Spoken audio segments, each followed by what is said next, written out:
वहीं देखिए, मंत्री पद से विदाई और लाल डायरी प्रकरण के साथ ही राजेंद्र सिंह गुड़ा को विभिन्न दलों की ऑफर मिलने लग गए हैं। हालांकि खुद ने अभी तक तय नहीं किया है कि किस दल में जाएंगे। वैसे राजस्थान की चुनावी राजनीति की अगर बात की जाए तो अभी तक कयास यही लगाए जा रहे हैं कि राजेंद्र गुड़ा कहां जा सकते हैं। राजस्थान की चुनावी राजनीति में मुख्य मुकाबले वाले राजनीतिक दल कांग्रेस और भाजपा हैं। ऐसे में देखिए, तीसरे मोर्चे का यहां कोई खास वजूद भी नहीं है। पेश हमारी खास रिपोर्ट। राजेंद्र सिंह गुड़ा प्रकरण में अब लाल डायरी को सदन में लहराने के बाद इन राजनीतिक कयासों को बल मिला है कि क्या वो अब किसी पार्टी में आएंगे या फिर अकेले ही उदयपुर वाटी से ताल ठोकेंगे। गुड़ा के पास आम आदमी पार्टी, AIMIM और शिवसेना के एकनाथ शिंदे ग्रुप का ऑफर पाइपलाइन में है।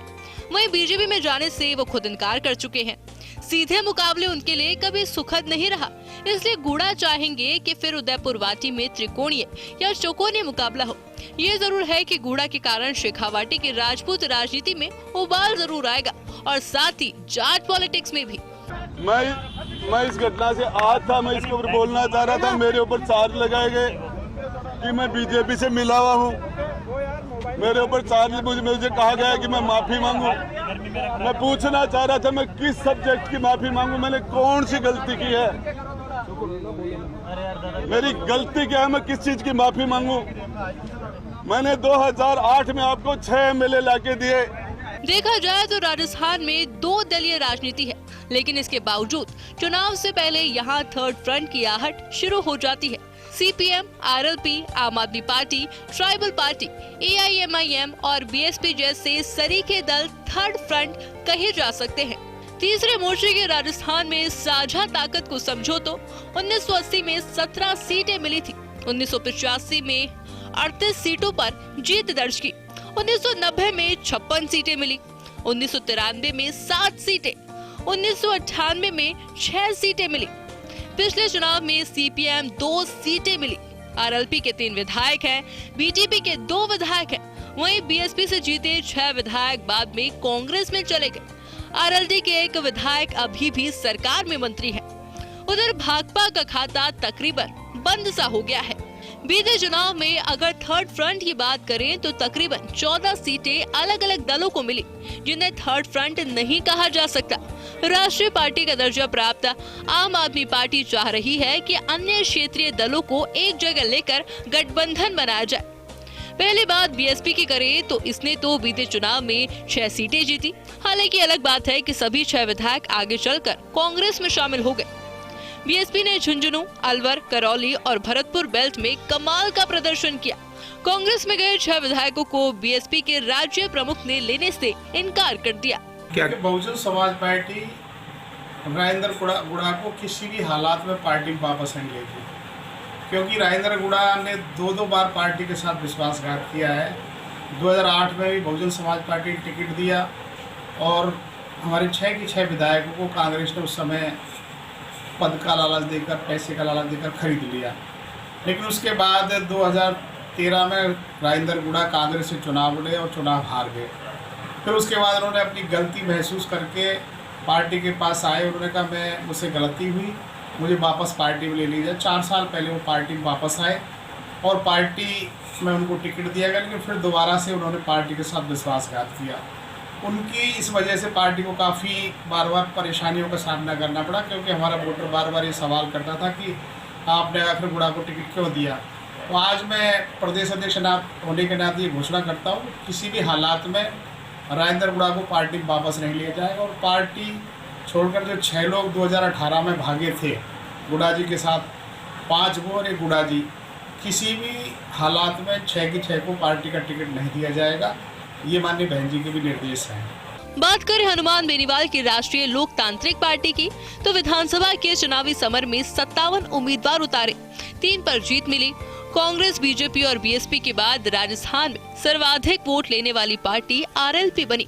बेनीवाल खुद पहले विधायक और फिर नागौर से सांसद बने। आरएलपी के चुनाव चिन्ह बोतल का एक वर्ग विशेष के बीच खास असर देखने को मिला। नतीजा ये निकला कि अपनी पहली पारी में ही आरएलपी की परफॉर्मेंस प्रभावित करने वाली रही। आरएलपी ने 2.34% मत, यूं कहे कि 8 लाख से अधिक मत प्राप्त किए। अब आरएलपी गठबंधन सियासत की सिरमौर बनना चाहती है। यहाँ से समय समय पर कॉमरेड ताल ठोक रहे हैं। 1989 में शोपत सिंह मक्कासर सांसद रह चुके हैं। बीते विधानसभा चुनाव में श्री डूंगरगढ़ से गिरधारी लाल मैया और भादरस से बलवान पूनिया ने चुनाव जीता और विधानसभा में पहुंचे। कॉमरेड अमराराम कई बार विधायक रह चुके।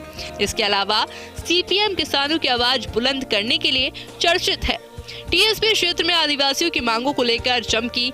बीटीपी विधानसभा में रण में उतर गई और 2 सीटें जीतकर सबको चौंका दिया और गठन के मात्र 2 साल में ही मेवाड़ वागड़ की सियासत में धमक पैदा कर दी। हालांकि वागड़ के दोनों वीटीपी विधायक अपने मूल पार्टी से दूर होकर भारतीय आदिवासी पार्टी की नई धमक के साथ आदिवासियों के बीच उतरने को तैयार है।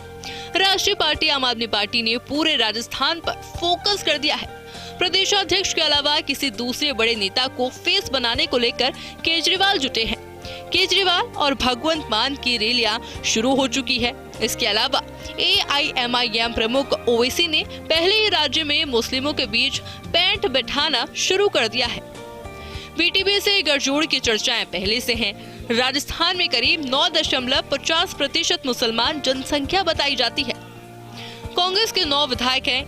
इनमें शाले मोहम्मद कैबिनेट मंत्री, जाहिदा राज्य मंत्री के ओहदे पर है। 2 दर्जन से अधिक सीटों पर चुनाव लड़ने की ओवैसी की रणनीति है, जिसमें जयपुर, टोंक, सवाई माधोपुर, करौली जैसे प्रमुख जिले हैं। उधर खुद को राजस्थान की राजनीति का चाणक्य कहने वाले चंद्रराज सिंघवी ने शिवसेना के एकनाथ शिंदे गुट का दामन थाम लिया है। कभी कांग्रेस, बीजेपी, बीएसपी के साथ रहने वाले सिंघवी के हाथ में एकनाथ शिंदे गुट वाली शिवसेना की कमान है। सिंघवी ने 50 सीटों पर चुनाव लड़ने का ऐलान कर दिया। वहीं चौधरी अजीत सिंह की पार्टी राष्ट्रीय लोकदल का भरतपुर इलाके पर प्रभाव है। भरतपुर से विधायक सुभाष गर्ग आरएलडी से ही और साथ ही गहलोत सरकार में मंत्री भी। आरएलडी के मौजूदा प्रमुख जयंत चौधरी भी चाहते हैं कि इस बार ब्रज क्षेत्र में आरएलडी और मजबूत नजर आए। हरियाणा के उप मुख्यमंत्री दुष्यंत चौटाला ने अपनी पार्टी जेजेएम का रुख राजस्थान की ओर कर दिया है।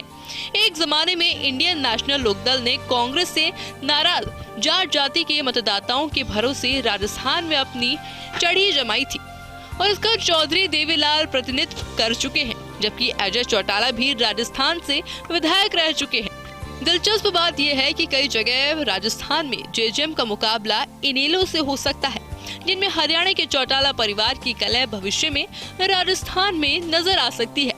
केसीआर की पार्टी बीआरएस से दक्षिण भारत से आकर राजस्थान में भी अपनी धमक पैदा करना चाह रही है। कोशिश है ट्राइबल पार्टी से समझौते की। चंद्रशेखर आजाद की भीम आर्मी पार्टी, शरद पवार की राष्ट्रवादी कांग्रेस पार्टी, ममता बनर्जी की तृणमूल कांग्रेस, ये सभी दल राजस्थान के चुनाव में उतरने की सोच रहे हैं।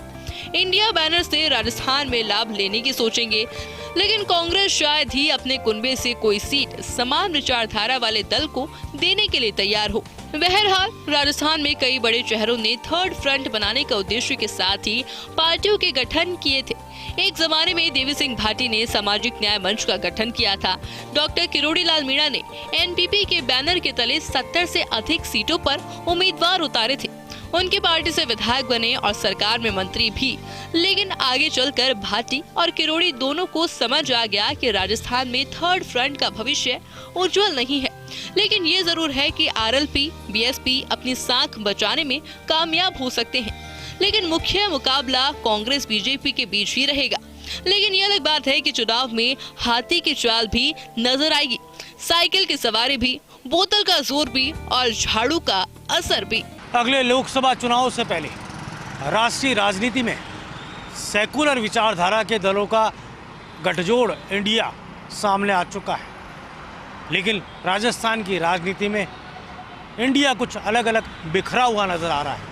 अलग अलग क्षेत्रीय दल यहाँ पर सत्ताधारी दल के सामने परेशानी खड़ी करने वाले हैं, क्योंकि इनकी भी विचारधारा सेकुलर है। अब ऐसे में कहा जा सकता है कि थर्ड फ्रंट भी सामने आ सकता है, जिसको उम्मीद है कि त्रिशंकु विधानसभा की स्थिति में उनके बगैर सरकार नहीं बनेगी। बीजेपी ऐसा सोचती है कि सेकुलर विचारधारा के दल बिखार के कांग्रेस को नुकसान पहुंचाएंगे। दूसरी ओर कांग्रेस के थिंक टैंक का मानना है कि वो मत जो सरकार विरोधी है, कांग्रेस विरोधी है, वो मत इनके खाते में जाएंगे, लेकिन नुकसान नहीं होगा। कैमरा जर्नलिस्ट गिरीश के साथ योगेश शर्मा, फर्स्ट इंडिया, जयपुर।